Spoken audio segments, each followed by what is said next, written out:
So today I'm going to show you how to get better weapons, and it's not going to be finding them, it's going to be making them. So I'm going to give you a updated blacksmith tutorial, so hang on and check it out.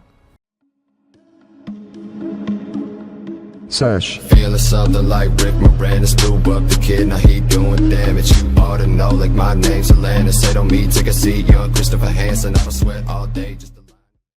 Alright, so first off, for this blacksmith tutorial, I really need to tell you guys, do not offer up any weapons that you find at the shrine, because they are worth a lot more if you disassemble them. And I'll show you what I mean in just a second. But we'll just find something, I'll disassemble something real quick. Okay, there we go.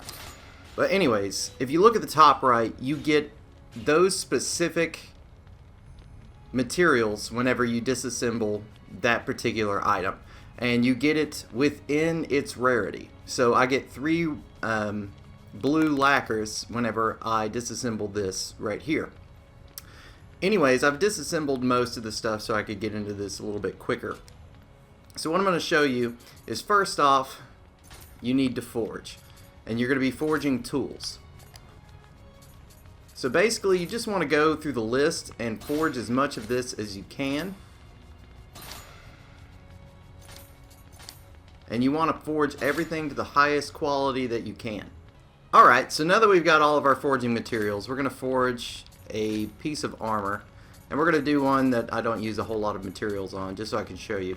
Okay, so we're going to choose the archer garb, because I have a lot of these different materials. Now if you look here at the very top, it's going to tell you what percentage of each rarity it is likely to become after you forge it. You're not specifically, even if you use all of the highest rarity material, you may not get that rarity. You could still get a standard iron rarity. So what this does is it shows you what percentage you're likely to get. Okay, since this is the highest one, we would use all of these in the highest quality. So what we're going to do, and just to show you, if I was to bump this up right here, then as you can see, it is more likely just to become a quality piece of armor. It's 39% now, and this is now 23%. So what we're going to do is bump this back up so it's a 35% chance. And you can really use any variety that you want to, and there's still going to be a chance where it's going to roll as a highest quality item. It's just going to be less likely than if you use the highest quality materials. So we'll go ahead and forge this and see what it looks like. Alright, so we got it on the first one, and it's actually got some pretty good rolls. So now that we forged this, what I'm going to show you is, and we're going to add that to inventory, what I'm going to show you is how to make this even better. Now let's say that, let me get armor. Now let's say that you have, because this is level 40, and you have something much higher level.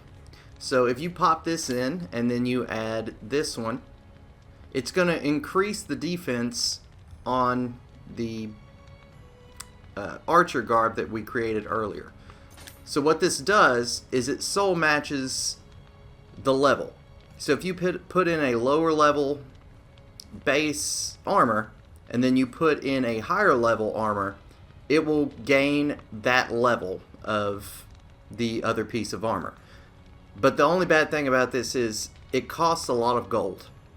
And if you have a lot of levels in between the two, it's going to cost a ridiculous amount of gold.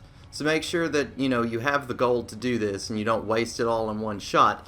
Just look and see how much on the right hand on the bottom, how much the soul matching cost is going to be. And this isn't that high, so we're going to go ahead and soul match it.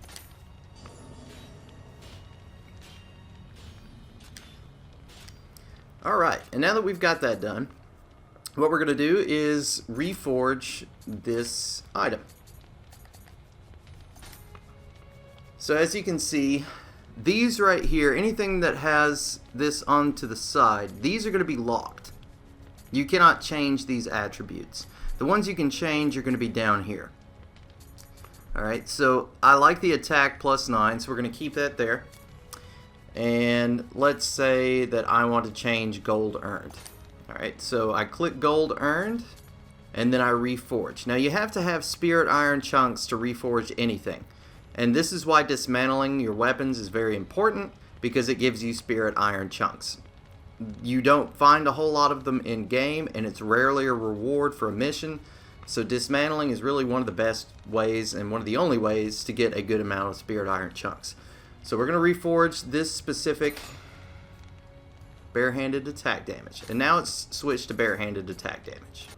And there we have it. That is, after rolling a few more things, I think this is a pretty good set of gloves. So, and this is going to be the best way to get weapons and armor for your level. Just hang on to all of your weapons and armor that you find. Any of them that have high levels, go ahead and keep those so that you can soul match whatever you want to that level, and everything else just dismantle it so you can make even better stuff.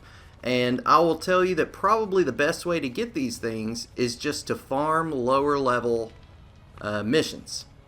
It's pretty simple.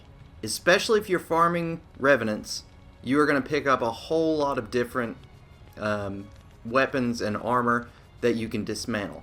And it doesn't matter what level it is, as long as you're fighting revenants, you're going to pick up rares, you're going to pick up high quality and even the highest quality weapons and armor. And just because it's a lower level, it does not affect how much of the crafting materials that you get.